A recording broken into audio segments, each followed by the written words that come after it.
venit la Echilibru, sunt gazda dumneavoastră, psiholog Elena Harbour, iar astăzi, după cum am vorbit în ediția anterioară, voi aprofunda puțin această legătură între borderline și narcisic. Cum spuneam, sunt două tulburări care aparțin clusterului B, care sunt caracterizate de impulsivitate, impredictibilitate și dramatism, referindu-ne la exagerare. Au în comun această dinamică, nu întâmplător, pentru că narcisicul este, sau mai bine spus, borderline-ul este un narcisic eșuat. Cum vreau să spun inițial, narcisicul este forma finală a borderline-ului care a reușit să-și activeze mecanismele de apărare. Există două teorii diferențiate care spun că, în mod original, copilul simte și simte tot. Simte tot, nediferențiat, exagerat, în poli extremi și nu știe ce să facă cu ele. Acea durere a respingerii, a excluderii, a răcelii, acel sentiment de vinovăție și de rușine cu propria existență este dusă la extrem, iar acela este borderline-ul. În momentul în care borderline-ul are aceste oscilații și își pune întrebări privind identitatea sa, ce caută în familia sa, ce caută pe această planetă, în această viață, trăirile sunt foarte puternice, disonanța cognitivă este foarte puternică, emoțiile sunt contradictorii și nu are niciun răspuns pentru asta. Nu poate merge mai departe, nu poate avea ceva care să-i producă liniște. În acest stadiu este borderline, pentru că totul este în extrem și nu există o soluție pentru asta. Singura soluție ar fi autoanularea. Tocmai de aceea borderline de multe ori are ideația suicidară și de foarte multe ori încearcă să obțină autoanularea. Ca să scape de durere, ca să scape de această incertitudine care este dureroasă fizic într-un mod sfâșietor. Dacă, pe parcursul evoluției sale, la un moment dat, copilul reușește și produce mecanismele de apărare, de decuplare și disociere, ei bine, dezvoltă narcisism. Iată cât de, am putea să spunem simplu, se poate dezvolta de la borderline să ajungă la narcisism. Prin mecanisme de apărare, se separă de durerea sa ca să poată să facă față vieții așa cum o are în acel moment. Însă aici s-a ridicat întrebarea, totuși, restul de caracteristici tipice narcisismului, de unde apar? Pentru că decuplarea emoțională presupune să rămână acest vid, se separă și totuși de unde durerea. Mai mult decât atât, această decuplare produce fantezia. La narcisic se decuplează de tot și devine total incapabil de a mai accesa vreodată emoțiile pozitive. Și atunci cum se poate întoarce la borderline? Ei bine, se întoarce printr-un foarte puternic șoc. Știm deja că narcisicul, fantezia grandorii, este extrem de fragilă, este extrem de reactiv și de atent la opinia celorlalți.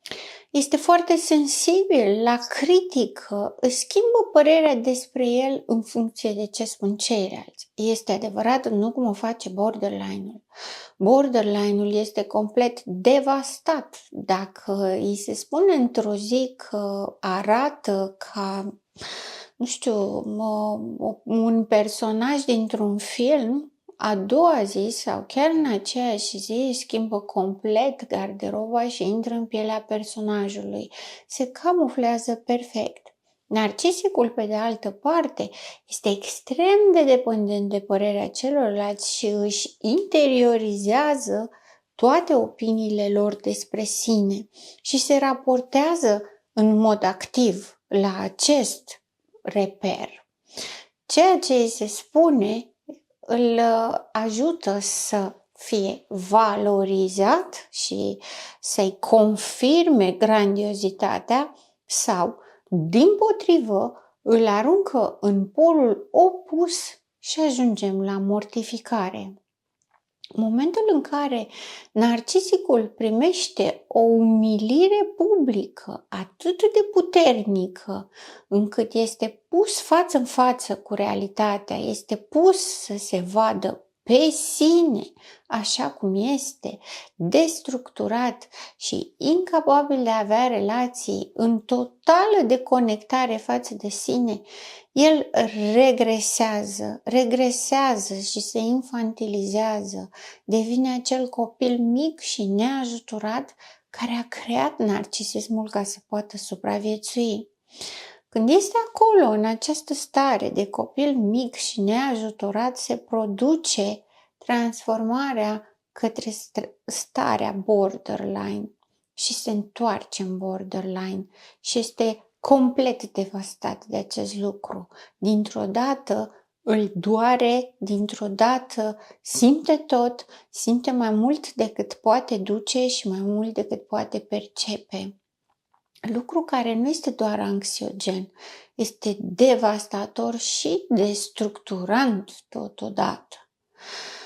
Deseori, când se ajunge în această stare, este total incapabil să iasă de unul singur de acolo. Și toată starea de borderline, dacă nu conduce către o sinucidere, durează suficient de mult până la un moment dat când reușește să-și recupereze fantezia și să recreeze din nou grandiozitatea narcisicului. Vedeți cât de legate sunt între ele, cât de interdependente sunt și cât se bazează una pe cealaltă, pentru că borderline-ul este tot ce nu este narcisicul și narcisicul este tot ce nu este borderline-ul. Borderline-ul simte totul în exces, prea mult, nu le poate gestiona, nu le poate face față. Narcisicul este cel care a renunțat să mai simtă și nici măcar nu le mai poate înțelege și le traduce matematica și cum ar face o radiografie, dar nu poate să se conecteze la ele, să le trăiască. Borderline-ul simte nevoia de a fuziona cu altcineva ca să poată să existe. Narcisicul are nevoie să fuzioneze cu cineva ca să-i valideze faptul că există. Borderline-ul simte nevoia să sugă energia pozitivă a unui om pentru că îi lipsește din vidul interior pe care îl resimte și energia pozitivă a unui alt om îi ponderează durerea și anxietatea. Narcisicul are nevoie să existe altcineva ca să poată să-i confirme grandiozitatea și atunci să-i scadă anxietatea și depresia că este singur. Nici unul, nici altul nu suportă să fie singur, nici borderline-ul pentru că simte că încetează să existe, nici narcisicul pentru că nu-i mai spune nimeni că există. Ambii sunt dependenți de altcineva. Este o relație de fuziune pe care o caută cu scopuri diferite. Însă dacă există această transformare din narcisic în borderline și din borderline în narcisic, în situații extreme în care mecanismele care au funcționat până atunci încetează să mai funcționeze în continuare, putem suspiciona și putem avea în vedere că sunt una și aceeași tulburare, doar cu manifestări diferite. Ceea ce n-au reușit cele două teorii să pună împreună este capacitatea empatică. Nu există un buton de on-off la capacitatea empatică. Nu există om care să aibă capacitatea empatică acum și dacă suferă o transformare să nu mai aibă și după aia să-și revină și să o aibă din nou. Pentru că borderline-ul are capacitatea empatică, borderline-ul chiar oferă afecțiune, oferă implicare, oferă grijă și protecție pe o perioadă scurtă de timp, atât cât poate. Pe de altă parte, narcisicul nu oferă niciodată. Când narcisicul este pus într-o postură în care capacitatea empatică ar fi natural să se manifeste, este vădit disconfortabil, vădit jenat sau, cel mult, se comportă ca un copil care n-a mai văzut niciodată în viața sa ceva de genul ăsta și nu știe ce să facă. Este complet inadaptat. În timp ce borderline-ul reacționează spontan. Chiar dacă pare un soi de maleficitate, pentru că întotdeauna reacționează spontan și o face ca să manipuleze. Întotdeauna are un beneficiu. La fel și narcisicul. Pe anumite situații, în anumite perioade din viața lui, poate foarte bine să mimeze capacitatea empatică. Poate să spună că îi pare rău, nu, poate să spună că îl interesează, că îi pasă, că își dorește să aibă grijă de celălalt, spune, manifestă intenția, dar nu o face niciodată. Nu este prezent acolo. Pe când borderline-ul este foarte prezent, mult prea prezent, de unde apare și ulterior senzația de sufocare în relație. Narcisicul nu suportă prezența reală a unui om, a partenerului, partenerei sale nu suportă prezența fizică acolo pentru că și-a creat acea imagine idealizată pe care o păstrează în mintea sa, în interiorul său și cu care relaționează, iar persoana fizică efectiv intruzează și deranjează dinamica pe care și-a creat-o în mintea sa. Borderline-ul este total opusul. Îl deranjează absența, nu suportă nicio secundă fără, sufocă, vrea tot timpul prezență. Ambii vor fuziune. Fuziune mentală la narcisic, fuziune emoțională la borderline. Ambii sunt disperați după control. Ambii fac devalorizarea și separarea, pleacă. De cele mai multe ori, borderline-ul este cel care se hotărăște să plece în mod dramatic, brusc, fără niciun preaviz. Pur și simplu pleacă pentru că s-a simțit rănit, pentru că s-a simțit sufocat, pentru că anxietatea și frica de a fi înghițit de relație, de partener și de a se pierde pe sine este mult prea mare și nu o poate tolera. Rămâne plecat cât timp se repară, se liniștește, s-a terminat tensiunea și apoi se întoarce ca să reia relația de la capăt, cu premiza că asta este o relație nouă. De data asta nu o să mai îmi faci rău, că acum sunt foarte sigură pe mine. Acum știu cum să intru în relație. În mod inevitabil, ciclicitatea se repetă. La narcisic însă, întotdeauna intră în relație ca să plece. Dacă borderline-ul are ca tematică principală frica de abandon, la narcisic tematica principală este frica de a rămâne. Trebuie doar să se despartă. Intră în relație în mod special ca să se despartă, ca să se separe de mama originală. Pentru că narcisicul simte că este incomplet. Simte că la momentul la care ar fi trebuit să se separe în mod natural, firesc, nu i s-a permis asta, simte că a fost ținut cu forța într-o relație fuzională și nu-și mai dorește asta și consideră că de fiecare dată când intră din nou în relație, este șansa lui de a se separa și de a deveni un om întreg. Știu, sună un pic urât să spun om întreg. Pe de altă parte, narcisicul exact așa o simte. Se simte captiv, se simte limitat, constrâns de orice înseamnă responsabilitățile și normalitatea unei relații. Se simte constrâns și deranjat de însăși faptul că există cineva lângă el. Și atunci face ciclicitatea de devalorizare și respingere, anularea relației, pleacă. De fiecare dată pleacă găsindu-și pe altcineva și interesându-l, reidealizând o altă persoană cu care inevitabil ajunge în același punct.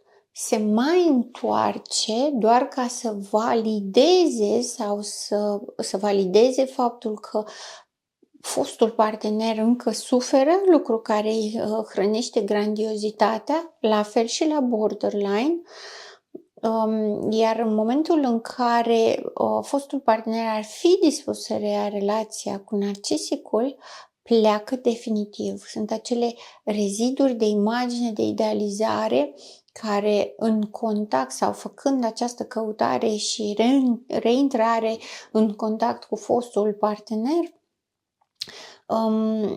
îi reduc anxietatea, mângâie orgoliul. Am văzut că ești disperată, că plângi după mine, că asta mă face să mă simt important și special, n-ai mai plâns după nimeni așa. Adică este, chiar dacă nu-și dorește neapărat după ce și-a găsit pe altcineva să mai facă rău fostei partenere, îl măgulește, adică tot se simte lipsa de empatie. Pe când borderline-ul se întoarce în mod special pentru că în perioada în care a fost plecată a fost liniște și s-a făcut dor, a șters cu buretele din mintea sa lucrurile negative care s-au întâmplat și vine doar cu lucrurile pozitive. Și dacă persoana parteneră suferă și borderline, dacă respinge, suferă și mai tare. Iată că există aceeași similaritate în polaritate. Pe cât sunt de asemănătoare, pe atât sunt de diferite. Nu este neapărat bine, pentru că în perioada mortificării și a intrării în contact cu realitatea narcisicului, intră într-o stare schizoidă, dezvoltă o stare temporară de personalitate evitantă. Se retrage, se izolează și asta se întâmplă pentru că ori n-a mai putut să facă rost de hrană narcisică, ori a primit o hrană narcisică negativă, ori pur și simplu imaginea pe care o avea în cap, idealizată a partenerei, a fost coruptă de realitate, bineînțeles. Însă această discrepanță nu o poate tolera. Pentru că am auzit de multe ori spunându-se să-i băgăm mințile în cap narcisicului sau să-i spunem cum stă realitatea, că poate se trezește. Este extrem de important să înțelegeți că această fantezie pe care o au atât borderline-ul cât și narcisicul este menită să protejeze.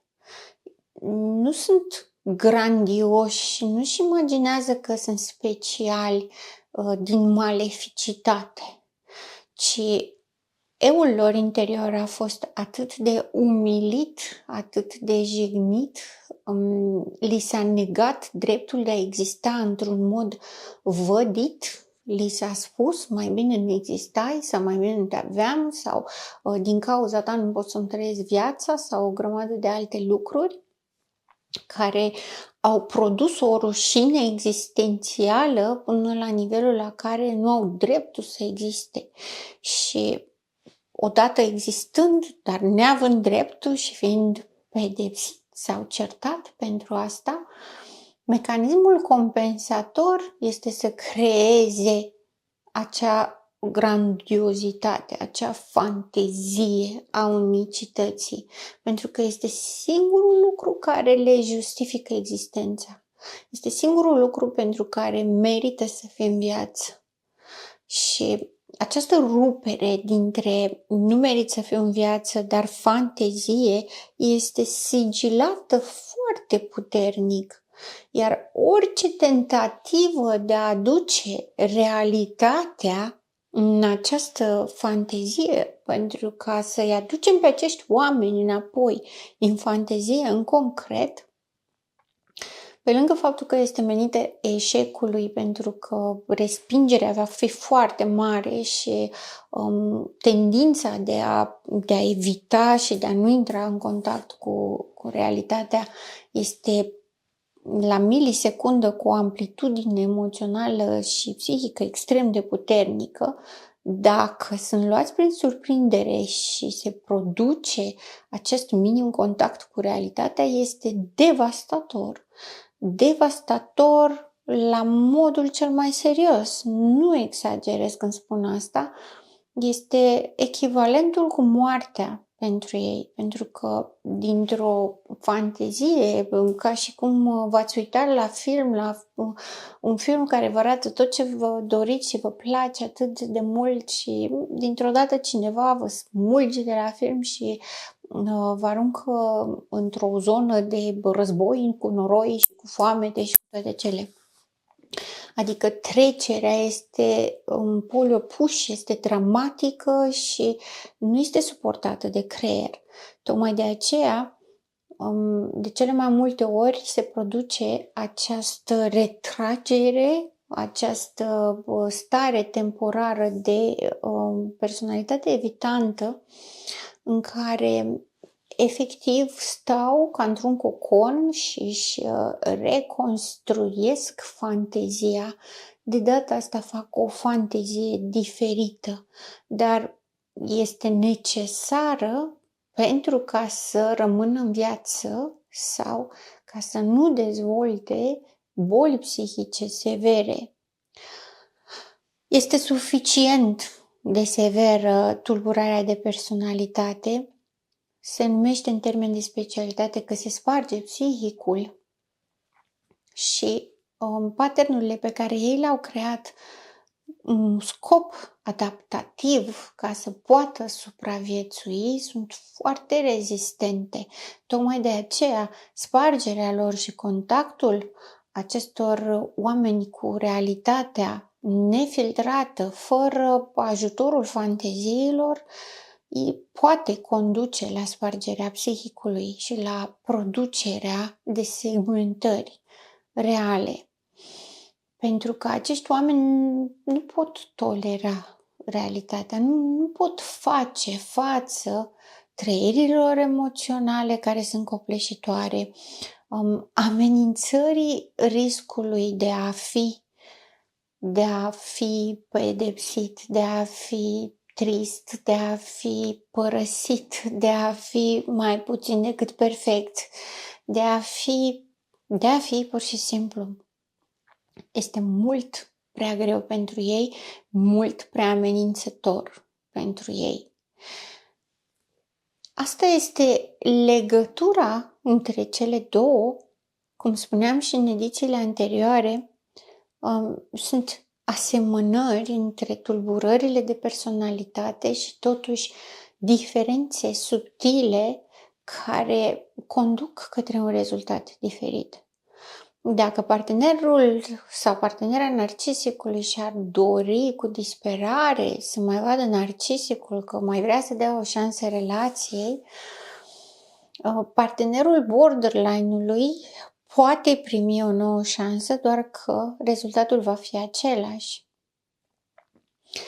Vorbim din perspectiva consecințelor, pentru că la nivel de dezvoltare de personalitate normală avem empatie, avem compasiune, Astfel de trăiri dramatice, astfel de relații toxice care presupun dramatizare și exagerare, întotdeauna ne lasă cu un gust amar și cu senzația că am pierdut ceva. Am pierdut o parte din noi, am pierdut timp, ne-am pierdut capacitatea de a iubi sau de a înțelege, ne-am pierdut toleranța și răbdarea și în mod instinctual ne agățăm de perspectiva în care ar mai putea să mai vină o dată și de data asta să fie bine. Este o fantasmă asemănătoare tulburărilor de personalitate. E asemănătoare, nu merge la nivelul unei fantasme pe care o au persoanele cu tulburări de personalitate, însă este menită să reducă tensiunea, dar nu este deloc cea mai bună idee. Ca atare, facem diferența între tulburările acestea pentru că narcisicul mai rar se sinucide, borderul mai des se sinucide, iar din relațiile toxice se iese greu, mai ales din pattern-urile, din cluster B, pattern-urile de personalitate care presupun dramatism și exagerare, pentru că vor vrea un final dramatic, iar asta pentru un om în normalitate chiar contează foarte mult. Sunt gazda dumneavoastră, psiholog Elena Harbor, și până data viitoare, rămâneți în echilibru.